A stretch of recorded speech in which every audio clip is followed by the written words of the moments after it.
Hey, Mark. Hello, Claire. Thanks so much for joining us today. Pleasure. It's a pleasure. This has been called Quarantine TV. I think we're on episode number 31, and I'm thinking I might need to change the name next week. Yeah. But I'm going to carry it. I'm going to carry on for another month. Yeah. Um, Yeah. so, um, so, Mark, would you like to introduce yourself and talk about how you've been spending lockdown and what this time has Okay. meant to you? Okay. So, yeah, my name's Mark Dempster. I'm also consider myself a recovering addict, alcoholic. Yeah, probably the lot gambler as well. But I am. Hi, So, Jessica. uh, yeah. Can you hear me? Okay. Yeah. Yeah, I just said hello to Jessica. She just put a little message. Okay. Good. Okay. So Jessica's on there. Brilliant. So I got here from initially getting clean from drugs and alcohol 23 years, 5 months ago, really. Wow. And I I came out of prison that time. All that time ago, I was in prison at the end of my drug and alcohol use, and at the end of my addiction was in prison, just a short sort of spell in prison, and I then went to rehab to avoid uh, avoid a longer prison sentence, and then I went to rehab, and then I've been clean ever since. So lockdown. So if we go flash on to lockdown, how I've been spending it, I've been every day waking up around, because I'm waking up early, about Yeah. 5:30, 6 o'clock. I I tune into a meeting in Rotterdam that starts. Amazing. It starts at 6:30 in the morning. At our time here, 6:30. I usually make my juice, have my lemon and water, have my juice, my green juice, and then go to the meeting. And then I have been going and seeing my son and my daughter every day and going for a long walk with them. Nice. I also do meditation in the morning as well. So I usually do some meditation when I wake up. And then at some point in the day, I'll go for a run, like maybe like a 4 or 5 kilometer run.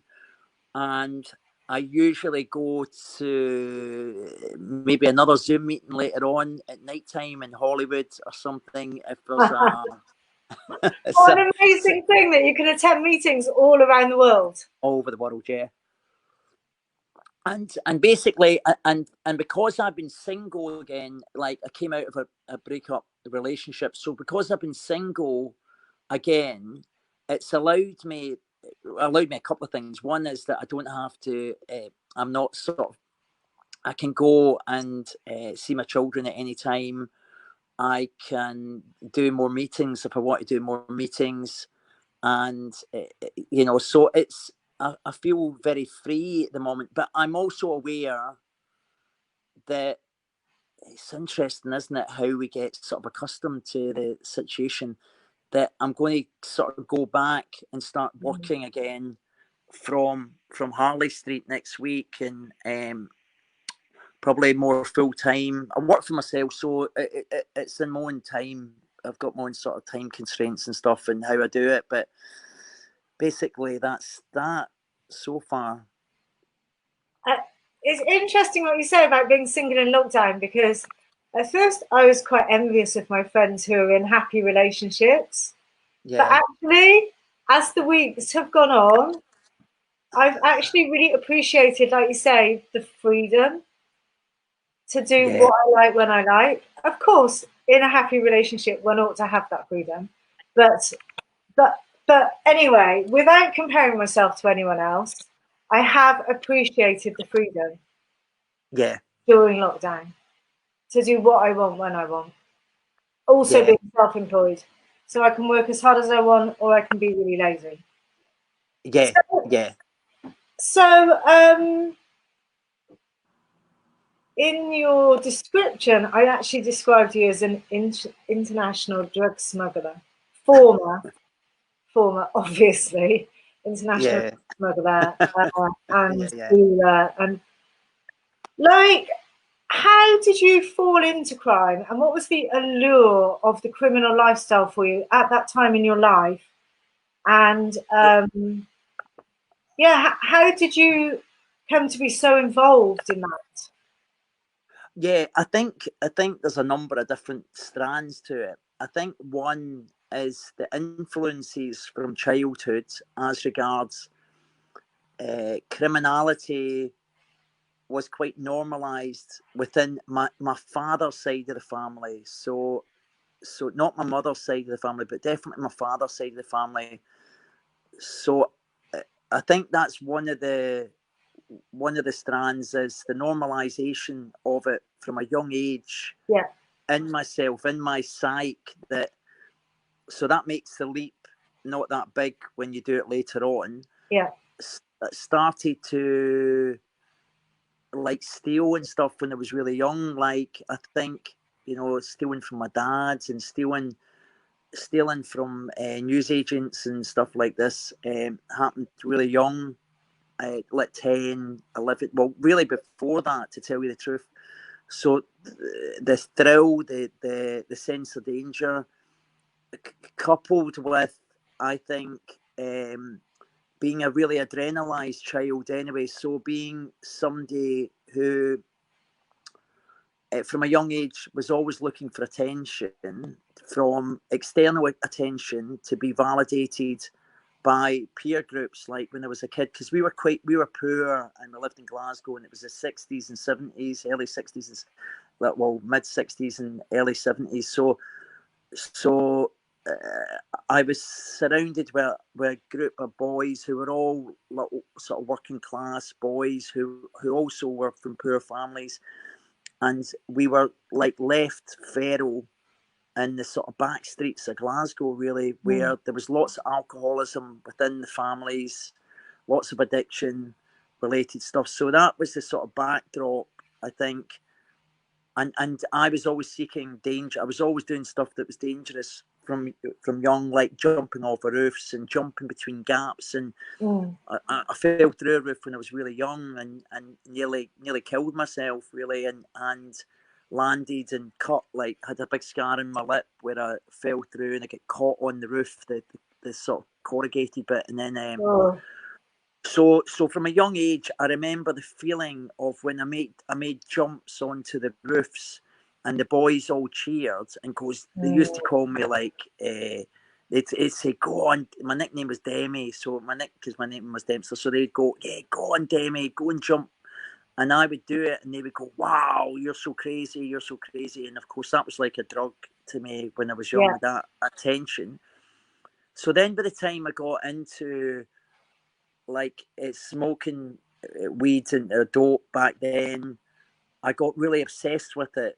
Really obsessed with hash when I first started, and I got the Great Books of Hashish, which was a book, beautiful colour pictures of all the countries where hash came from, and had really graphic pictures of the Royal Nepalese temple balls and Lebanese hash and Moroccan. And I remember reading this and looking at this book and with a real fascination. Like, I mean, just I really want to go to all the countries, to go to the source. It's really funny because I've been watching American Gangster again. I've not seen it for years, and Frank, look at who it's about. Denzel Washington and Frank.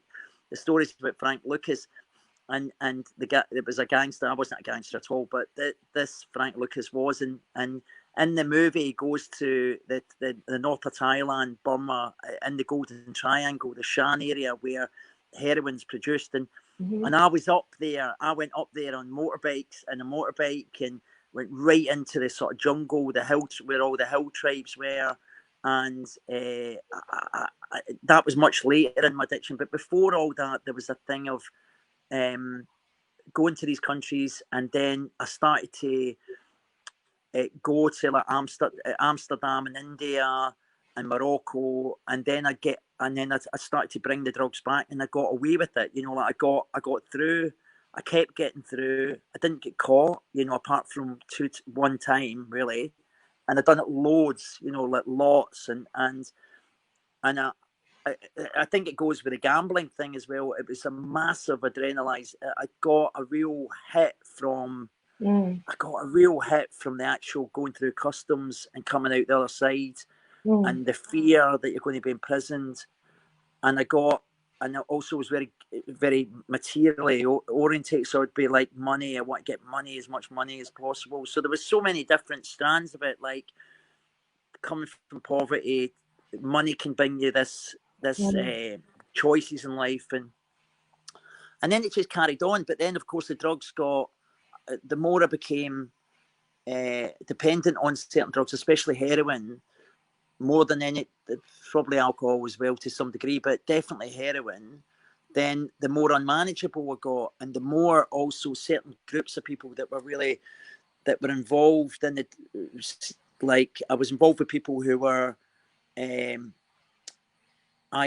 people who were a splinter group of the IRA at the time. So they were very anti-heroin, but they were, you know, there was lots of drugs coming into the country. They were bringing in lots of drugs into the country. There was a lot of money being made, and I think as I became more unmanageable around my heroin use, and they started to spot it, then I got ostracised, and then eventually I had to do it on my own. Really, I mean, I was doing it on my own anyway to some degree, but really, and it's like, yeah. It starts off good. It's fun.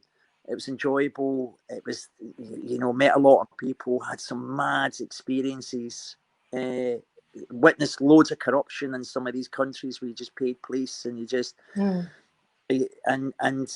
then ultimately, as my addiction progressed, it got worse for me, and eventually it was going from like. Thailand or India back to England with loads of heroin inside my body, or going through borders where it was all the death penalty with drugs, and much more petty, and just like life or death, real sort of really just dependent on the drugs and needing to do it to keep the habit going, really, to keep the heroin. Risk. A massive risk. Sorry. A massive risk. I can remember, but like getting stuff stuck in me, you know, like even though it was just hash, but lots of hash and stuck inside me, and I couldn't get it out. And I remember putting all the heroin up inside me, and then arriving in Amsterdam without any money. It's crazy, like £50,000 worth of heroin inside you, but then having no money. I mean, like having no money, not even a guilder, you know, like crazy. And you know, it's, yeah, there was lots of that type of thing near the end, and just, you know, like if I was to watch somebody else doing it, you know, you get so disassociated with it as well, as if it's someone like so. When I talk about it, and if I really was to feel what it was like, it'd be shocking, really, to think that I sat there with guys wrapping up loads of heroin, these guys, and paying these guys to giving them shots of heroin so that they could wrap up my packages, and they don't really care how well they wrap the package, but then I'm putting all those packages inside me, and they could easily leak, and yet I'm still here and I think, God, how many lives did I have? You know, like I think, God, the amount of times that I was in those situations, and yet I'm still alive. I think, wow. Yes, absolutely. Yeah. So during that time, you ended up in prison in Spain. Yeah. How long were you in prison in Spain for? Oh, that wasn't long. I mean, I've been really fortunate, Claire. I've never done long prison sentences. I've been I only spent 6 months in that prison in Spain, more or less. And the reason it was such a short period of time was because they couldn't really charge me for the LSD. So I got arrested for LSD well, I got arrested for a couple of things. One was these credit cards that they found on me, but we were taking LSD to Spain and swapping the LSD, beginning to swap LSD. Before that, we were bringing cars, loads of dope from Spain back up into England. But we, on that time, I was just like, I'd met this girl. I mean, this is how it always, I'd meet people in places. Like I met this girl in Morocco. This girl in Morocco, I really fancied her. I thought she was so hot and attractive. She said, "Look, come and see me in the south of Spain, and well, if you bring the LSD, we can go to the Canary Islands as well, and we can take some LSD to the anyway." So all this. So I went, came back, smuggled dope from Morocco back to England, got got got the got the LSD crystal from Holland, made some loads of LSD, and then we were going across to Spain, and I took a couple of traveller people with me who I knew from the travelling scene at that time. There was a lot of convoy, it was Stonehenge and the festivals anyway. So I took I thought I'll take a couple of travellers. It was like something out of Snatch, really. You know the movie with Brad Pitt who plays it. So I took this. Two friends of mine, one was called Sprog and another one was called Rabid. This was our nicknames, and one of them, Sprog's still alive today. But so we took them across. I thought I'll give them a holiday to Spain, like a free holiday, because they'll love it. And I had these gold MasterCard and a Visa card from this thing. And anyway, I got there. Somebody started to. Somebody in the bar, we're in this bar called The Cave in Fuengirola, and somebody kept stealing our drinks. So our bottles of San Miguel, and we were I'll never forget it because the Clash, there was a big massive TV screen. The Clash were on. They had Rock the Casbah at the time. Joe Strummer had done that Rock the Casbah. Anyway, so we're dancing and stuff, and people kept stealing their bottles of San Miguel.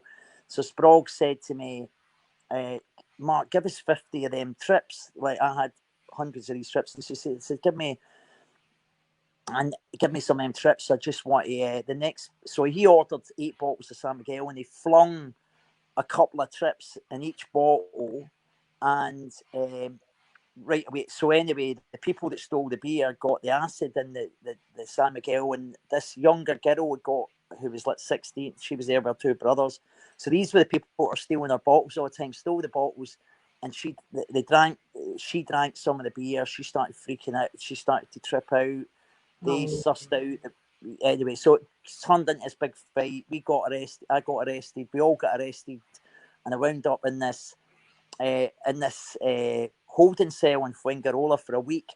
But in that time, we still had the LSD. Like my friends still had like some of them LSDs, right? Because they never found the LSD. Anyway, so they in the car when they arrested me, I pushed all my LSD down the back of the car seat, and what happened is, but the gold MasterCard, when I went to try and do the same with the gold, because I was in the car with 2 other people, whereas my friend was in the car just on his own, and he couldn't get rid of his LSD, so he wound up getting caught for 400 or 500 trips. But then I got rid of mine, and then the next thing, we're in this holding cell. Sprog's taking acid every day when we're in this cell. I don't know. I was like, no way. I couldn't think of anything worse. But then we went to court, and it was back in the 86, 87. So there was, they sent me and my friend to prison. The other guy with the LSD, they let Sprog and the other guy go. And I wound up in this jail, and it was Alarin del Toro. It's in Malaga, and it's a really heavy duty. It was a really heavy duty sort of prison when I look back on it, because they mixed all the sort of Cat A, B, and C prisoners all together. So you had people who were really serious ETA terrorists, and big importers, serious gangsters, really. And it was all dormitories. It was like there was 12 dormitories. And there was one whole dormitory of 120, 130 English and Scottish and Irish people who were all the foreigners. And that was dormitory 12, and I was in dormitory 2. I get put in dormitory 2. And then as soon as I got in, inside the dormitory, you had like a pecking order where the people that were really serious criminals would be on one side, really, and it was like a sliding scale of criminality throughout. And it was just a mad, I was like really frightened. I was like, I couldn't speak Spanish. I didn't know how long I was going to be there for. And then, and I started every day. I'd go out to the courtyard and I'd meet different people, all the foreigners. I met these 3 guys who were kidnappers, who were like British, who kidnapped a guy, and they had a ransom. It was really bizarre, because when I look back on it, I was sitting every day with different foreigners, and they were talking about their stories, right? How they wound up there, and these kidnappers I'd never met anybody who'd kidnapped anybody, and I was absolutely curious around the whole. I mean, like I can imagine, because I'm sat here listening, and it's like I feel like I'm in some sort of a gangster movie. Like, and it's so normalised. And I wasn't anything like. I mean, I grew up. My family were all fighters and aggressive, and my father's side of the family were all violent, and I've got a good pal in Scotland who was a sort of gangster, recognised gangster, who'd done a movie called The Wee Man, and I've got friends that were proper, and I wound up associating at times, not many, with people who were real serious gangsters. Like in the prison, definitely there was lot like that and there, and with it sort of Irish, some of the Irish people were proper gangsters, but there is no way I was right. There was because I remember always feeling completely out of my depth. Really, I remember going to this guy's flat in London, and I remember the first time I was keeping like he had loads of 38s, and he'd sawn off shotguns, and I remember he asked me to keep them in my house at the time, and I remember keeping, like, I'd go around with a bag and put them. But the first time I ever went to this house, I remember going in, and there was this guy Charlie at the door, and he had a sawn off shotgun, and then I came into this flat at the back of Kennington and London, and then there was this other Irish guy there who had a big suitcase, and it was just full of drugs, full of LSD and loads of grass, and and then these 3 Cockney guys knocked on the door, and they came in, and they were there to buy all the drugs. And then and Charlie was at the door with a shotgun. I remember Charlie was showing me this shotgun and going, "Look, this is." I wanted, he's out his head in angel dust and talking to me about this shotgun, and I'm just like agreeing. Like, I'm just like, it's the pure chameleon, like part that can just, just like adapt to any circumstance. So I was like, yeah, Charlie, that's great, and it's really interesting, and then these guys coming in, and then them, and the tension in the room, this sense of, and there was a set of nunchuckers on the couch, and one of the Cockney lads who were like proper, like East London, sort of your stereotypical from an East London, one of these gangster, gangster movies, just like all out mountain, like one who picked up the nunchuckers and started like practicing, and then Charlie was standing there with a shotgun getting more nervous, and the guy who was selling the drugs was saying the prices, and I was sitting there and I was thinking, this is nuts, what am I doing? And but there was also, of course, the part of me that was really adrenalized by it. I loved it. A part of me just was like, yes, this is so exciting, but yet been really out my depth, really, and I'm not the same as I'm not one of these guys, really, but I'm in that world of it. Yeah. And what a contrast between your life now. So your life now is like meditation, running, green juice, and family, and recovery. And compared to that life, like, what an extreme contrast.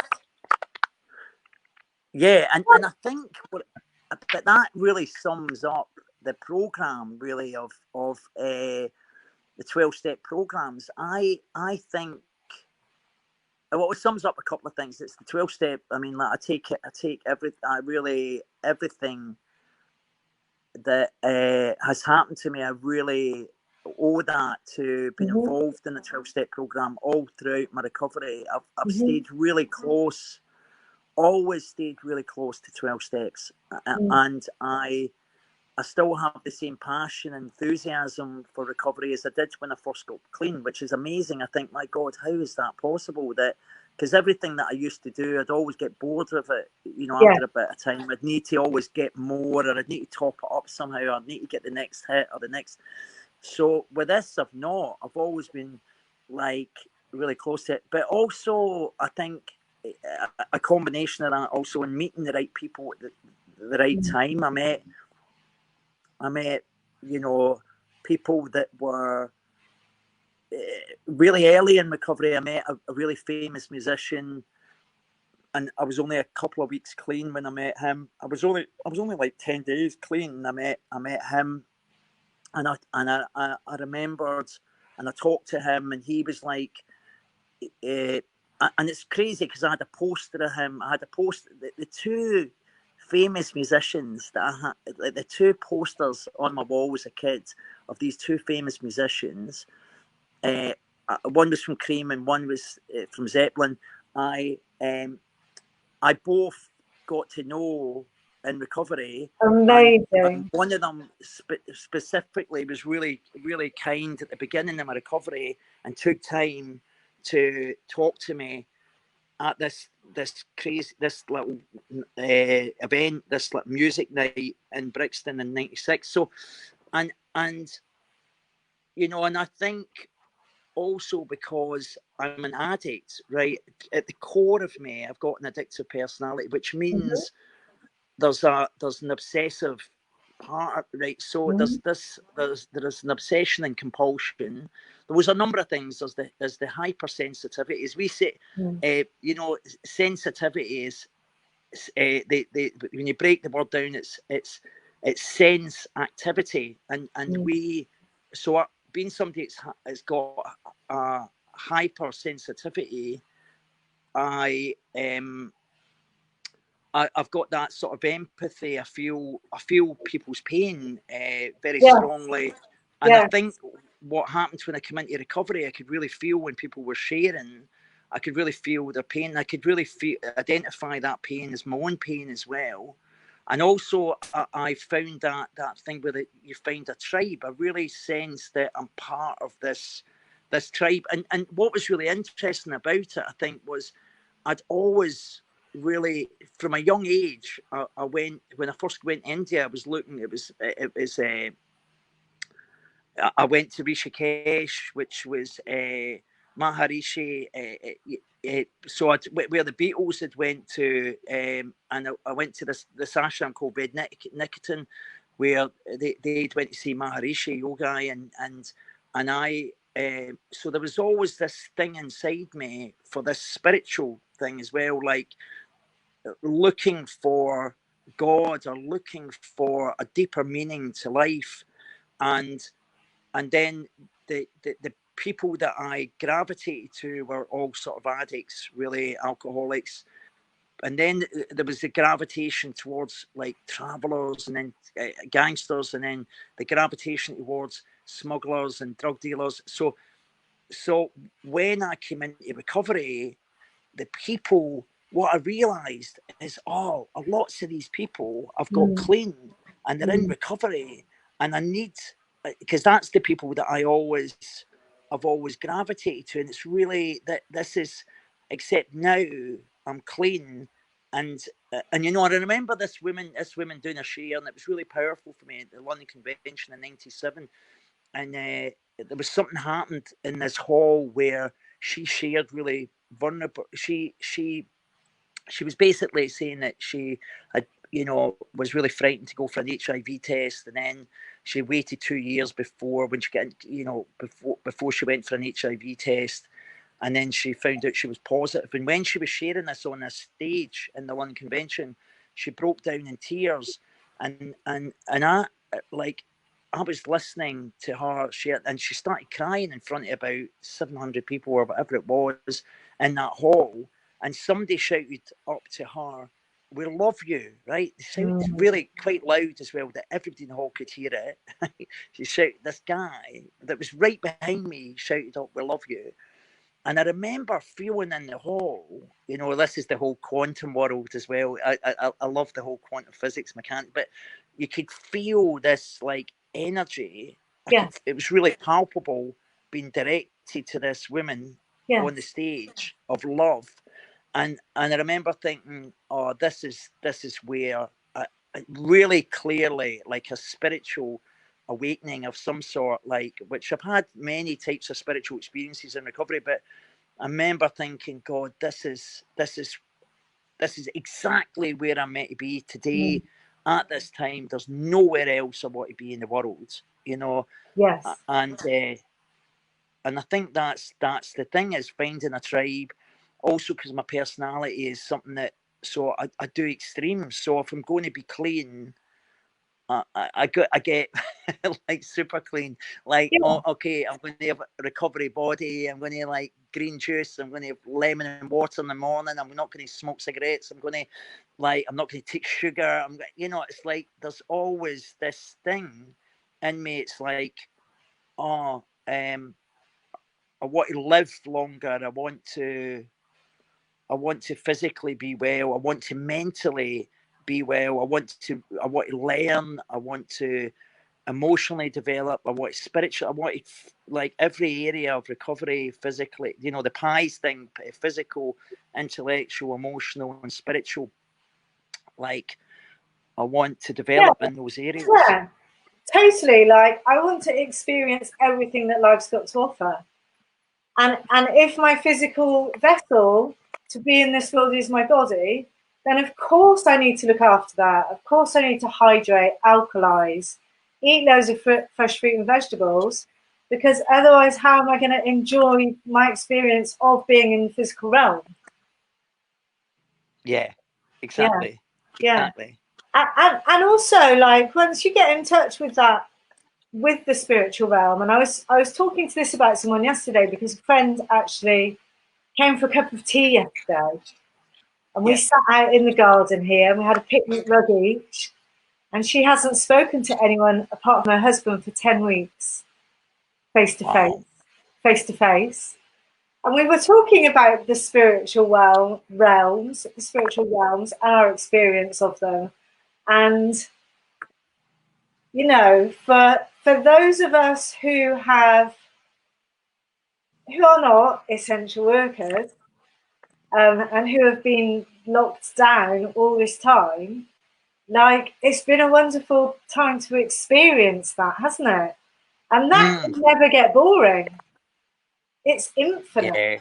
It can never get boring, because the more you get into it, like, the more you become part of it, and the more you see it everywhere, in everyone. Yeah, so I guess that's why you never get bored of that life, because the possibilities are infinite, whereas the possibilities in active addiction are very limited, aren't they? Yeah. And I guess what we know is that, you know, I remember the you know, the sort of dereliction of it. My friend, this is a way back in the, so this was in 92 maybe. I remember a friend of mine, I was in a rehab, we went to a detox, and the long shot, we got kicked out because we drank in the rehab. And as we were walking down the roads, I remember, so when in the 90s, early 90s, if you had HIV and you were a drug addict, you could get diamorphine amps, like dry heroin amps from certain hospitals. So anyway, And so they gave out, the government gave out to those with HIV or who were fully blown AIDS related, and they gave so anyway, this friend of mine, when we're walking down the road, he says, "Oh, do you know, I can't get clean. I can't. This is like his third time or something trying to get clean." He says, I've had enough, man. I can't, I can't do it." And so he says, "I'm going to go and get Angie, this girl Angie that we knew, a Scottish girl in Brixton." He says, "I'm going to go and get Angie's blood, and I'm going to get some of her blood, and I'm going to inject it into myself so that I can get the invalidity, the disabled payments at the time were really quite high. That's not high, but they were like, I don't know what it'd be in comparison nowadays, but and then I get all the heroin, right? I'll get all the diamorphine amps," and he done it. That's what he done, and he went off, and within 8 months he was dead, right? Because he took her virus. I think what happened, maybe he took her viral load. So he took the blood and the viral load that she had, at the time, maybe, and he had no sort of immune system really, or he had no. So he just introduced that into his body, and then bang, and so he got the disability, and he got the diamorphine, and he got all that, but he was dead within 8 months, and he was only like 36-year-old. But I often think there is no choice, because look, we know that addiction only go like the jails, institutions, and death. It's like, if you're an addict, you might stay alive and just live this life of complete, I don't know, unmanageability and pain and misery and dereliction and despair, but and mundanity. Yeah. Whereas recovery is always changing, isn't it? Like, we go through pain, we go through difficult situations, we have joy, the spectrum of emotions that we feel, the whole spectrum of emotions, and really feel life, because we're not numbing out really on, or we aren't numbing out on drugs or alcohol. We might numb out on other types of addictive behaviours. Netflix. But ultimately, a lot of times with them, they don't work after a period of time too. We have to change. Yeah. We generally have to come back to ourselves and change, really. And I've heard people saying that this generally is a time of raised consciousness. Do you think that is exaggerated? What, this period in time now? Yeah. Well, yeah, I think, like, if we think of it, it's really interesting. Like, everybody's had to stop, haven't we? Everybody around the planet has had to stop. Yeah. And there's no doubt about it. Like nature, like when I go out in nature, I'm looking around, and there's no flights, there's no, right, so there's very little pollution. You can really feel, you can breathe. I mean, even in London, where it's over polluted all the time, so there's a sense of like nature is so vibrant. I mean, like, I look around, the bees are like massive. I don't know if the bees are look as if they're bigger now or something, but I know it's like around me, like the nature, the animals and stuff like that, the foxes, even the squirrels everywhere, and I think it's beautiful. It really is beautiful. And because of what it all stopped, there's absolutely no distraction, is there? There's no theatre, there's no big rock concerts, there's not. So everybody's had to stop externally looking out for things to hook onto, isn't it? So they've had to come back to, I'm imagining a lot of people, are probably finding it really difficult, because they've got to sit with us. And listen, no matter how much money you've got, right? I go and see people who are super wealthy, so it doesn't matter if you're living in this real beautiful opulent place in Kensington in London, or Notting Hill, or you're in a flat in Peckham or something, like a local authority flat. Well, of course, it makes a difference around the surrounding. As in, I'd rather have the. Everyone needs their physical needs met, of enough food, enough money to pay for things, but up to a certain level, yes. Up to a certain level, once you've got your needs met, having more money doesn't help in this situation. Yeah. What are you And going it's to do? like, Buy a load of stuff to yeah, put in the cupboard. yeah. And you can't keep fixing. I mean, like, I mean, well, it's really difficult anyway because I mean, whether you buy stuff or you can't, nobody's been able to go in, right? So Yeah. nobody's able to go anywhere, right? So There's a even if you've limit to got how a much whole, food you can eat. yeah, yeah, Yeah. yeah. And so I think at the moment, right? You know how they're saying it's a reset button. I certainly think, right, what I've been doing within it all is really trying to appreciate this may never happen again, right? Yeah. It might happen again, but Yes.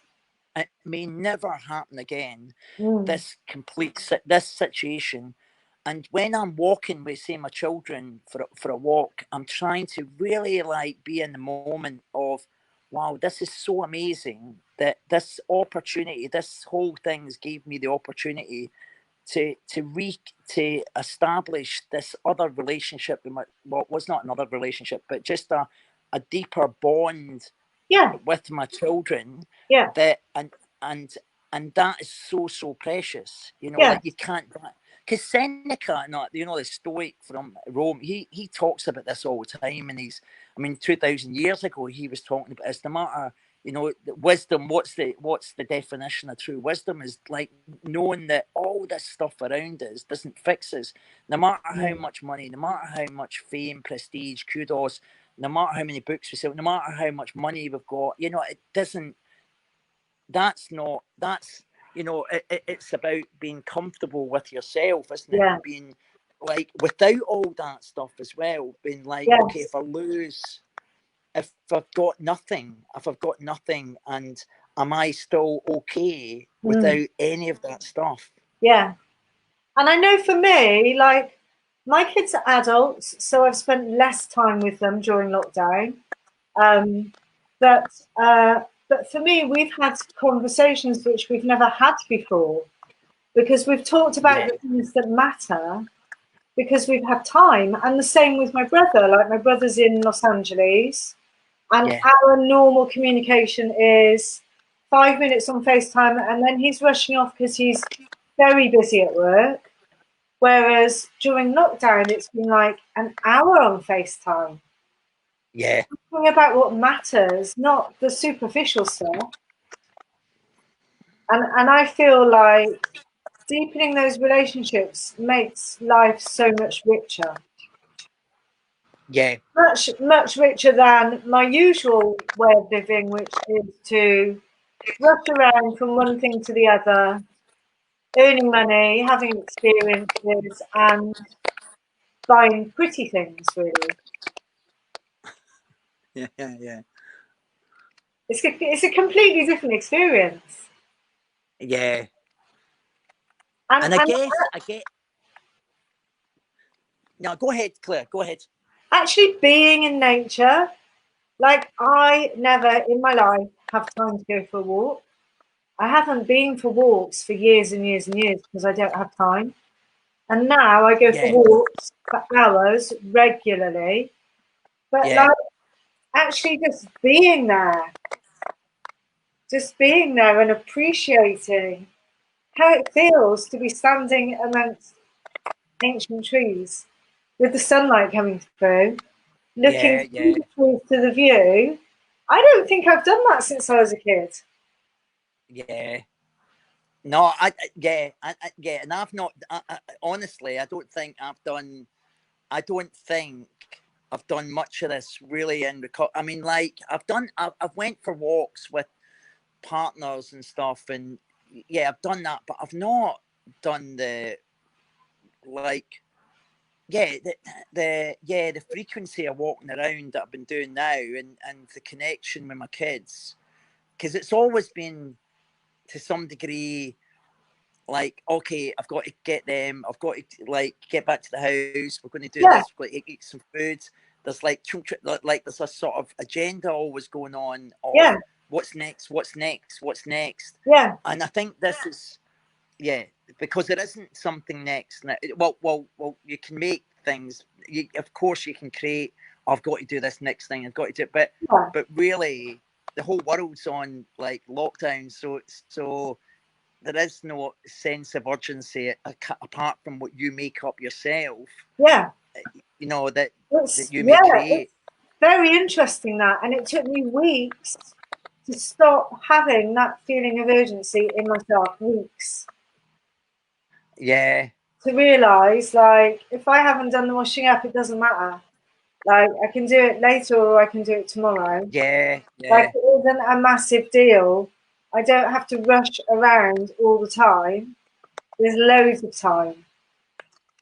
And do you know what's funny? That what's funny about recovery is that sense of urgency that we can put on ourselves, even when there's nothing really going on. You know, like how you can sort of create this tension inside yourself that or the pressure and tension as now I need to do this, now I need to do this, now I need to do it, and I've got to do it in the next half an hour, and then after that half hour I'm going to do this and this and that, and you know, so much of it's unconscious, isn't it? And then you feel stressed out in your day to day, but a lot of it is really not important. I mean, a lot of it, you know, whether you clean the house today. Yeah, I've done a lot of that, looking at what do I place importance upon in my life and what's actually important. Although, admittedly, I would be really happy not to have to ever work again. But then somebody suggested that you just don't use the word work, you just think of it in another way. Yeah. Because it's the way that we look at things.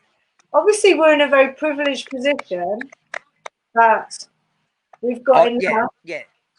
We've got enough food. We've got enough money to pay the bills. We've got enough money to put petrol in the car. So obviously that is a position of privilege, but we're not alone in that position of privilege in this country.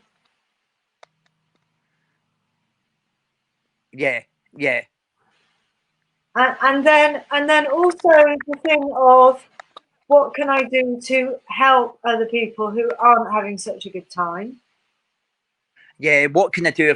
What can I be? How can I be of service? How can I be of service to others? And this morning I actually was talking to a friend who hasn't come across the concept of being a highly sensitive person, and just being able to talk about that sort of thing and say, oh, well, check out this person on YouTube. That is being of service in any context. And then the other big challenge for me is not triggering people, because I have this real bad habit of dropping bombs on social media. So I'll just go, oh, this is fucking shit. And of course I mean it, but I don't mean to like completely trigger 15 people. That is not my intention. Like, my intention is to express myself in a way that is spontaneous and free, and I perceive to be original. Oh dear. And then it's like, oh wow. That's yeah. For me, that's to look at. How how do I manage extreme feelings without triggering other people? Because I know, and how looking. And how not to react to situations. And do you know, because I'm a trustee for the big issue as well. I years ago, I sort of like, because at the end of my using, I sold the big issue from time to time when I didn't want to be arrested. And then I wound up, I mean, it's quite crazy what happens to you in recovery, isn't it? Before that, I wound up on this board in Holloway Prison, on the drug strategy board, to stop drugs coming into Holloway Prison, right? To help reduce drugs coming in. But years before, I had a girlfriend, she died actually, but her name was Deborah Tyler, and she was on in Holloway Prison. I used to take her every day. I used to take her drugs into Holloway Prison, and then I wound up on the board of this strategy group, right? And they were talking, and the whole thing was about how do we minimise drugs coming into prison? And I knew all the ways that the drugs come in, because I knew so much comes in through the prison staff, so much comes in on visits, so much comes over the walls. So I knew all the different strands of it, right? And I'd say, so this is what you need to do. It's bizarre. So normally we're talking about service. I think service and a bigger, and who better to who better to be in those positions? I thought at the time, I think, oh, this is really valuable input. Not to blow them on, not to get more narcissistic, but basically, I can see that it was a real advantage to have somebody who's done all that on that group now, and it's the same with the big issue stuff, because I'd sold the big issue at times, been on as a trustee on the big, because all the other trustees have never been homeless, they've never been, they've never had to sell magazines to make some money, they've never been involved in crime and all that. So when I'm on that group as well, I'll really be focused on the service user. I'll be really focused on what's it like for the vendor on the street who's selling the big issue generally. And so coming from that perspective, it really helps. So when they're trying to implement things, I'll say, but let's think about right. So how do we help the vendor? How do we help them get out of homelessness? How do we equip them with the skills to develop themselves, whether it's intellectually, whether it's like getting them clean? Do we need to, let's have some sort of money that we can put in a pot that we can then get them into a rehab, that we can escort them to 12-step meetings, like this type of thing. Yeah, like asking better questions. Yeah. Always asking better questions. I'm always trying to ask myself better questions. Yeah. Yeah. So Mark, what would you say to somebody in lockdown who's heard this conversation, listened to this conversation, and has thought that they recognise some of the behaviour patterns and would like change in their life, but don't know how to change that? Oh, definitely. What I'd say, look, guys, I'd say to them, look, there's loads of Zoom meetings, like Zoom, like the whole 12-step meetings has all went on to Zoom. It's on an internet, so it's like so. And every fellowship, whether it's Cocaine Anonymous, whether it's Narcotics Anonymous, Alcoholics Anonymous, Al-Anon for the people with the parents of, or the wives or husbands of alcoholics or addicts, Al-Anon's there. Alateen for the children of addicts and alcoholic parents. But there's loads, Gamblers Anonymous, Sex and Love Addicts Anonymous. I mean, there's just a massive list there, but that's all on Zoom. And I would, if you can identify with some of the stuff that me and Claire have been sharing today, definitely I would start to go on, get the Zoom numbers. You can get it on Google. It's quite easy. Just put in any Zoom meetings UK or any Zoom meetings Europe, France, wherever you are in the world, and you can get on them. And also what I do is, once it becomes the lockdown, once the lockdown ends, if you've got, there's always like local authority drug and alcohol services that are free as well. There's free provision, so I understand that they are running by telephone and there will be as well, those local authority services. So I would do all that, definitely. And there's lots of books out there and stuff, like sort of self-help books that might be really useful, some of them. But really what we want is, you want the connection with other people who can identify with you and understand your situation. And you don't even need to speak at the first meetings and stuff. You don't be frightened, because you can really stay quite anonymous. You don't even need to put your name on the Zoom. You can just have like your phone. Your phone is the ID. You don't even need to put your picture on there. So you can just sit and listen. It's like baby steps. You don't have to do.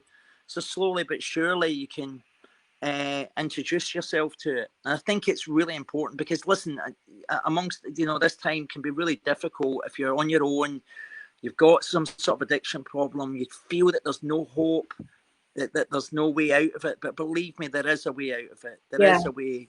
There has been a way out of it for millions of people through since the 1930s, or before that as well, really. But yes. And really what you're saying is what Gabor Mate says, isn't it? About the opposite to addiction is connection. Absolutely. I like Gabor Mate. I love some of the stuff he does. Yeah, and obviously for a lot of people it's a very isolating time, and finding that connection with others is possible. Yes, completely. Yeah. Thank you, Mark. Okay, thank you, Claire. Well, it's been brilliant talking to you. I was right there with your, you know, in your criminal world. It was like being in a movie. Yeah, was it? Yeah, it was. Cool. Have you stopped it now? The live? Have you? No, we're still live. We're still live. Okay, that's cool. Well, no, listen, that's great. I'm just about. I'm going to have to go in a minute because I've got to go and do a talk actually for the big issue. So they want to do. Amazing. They want to take my book, one of my books, and get actors to play it. And I'm trying to do this other thing with them. So brilliant. So yeah, I'll let you know how I get on. But thank you. It's been great to be of service. And when you've got a moment, maybe you could drop a link into the comments later on. Okay, will do. Your books and your website. Yeah, brilliant. Okay. Thank you so much, Mark. Take care. No worries. With the big issue. All right, thank you. Thank you. Yeah, have a good rest of the day. You too. Bye-bye, Claire. Bye. Bye.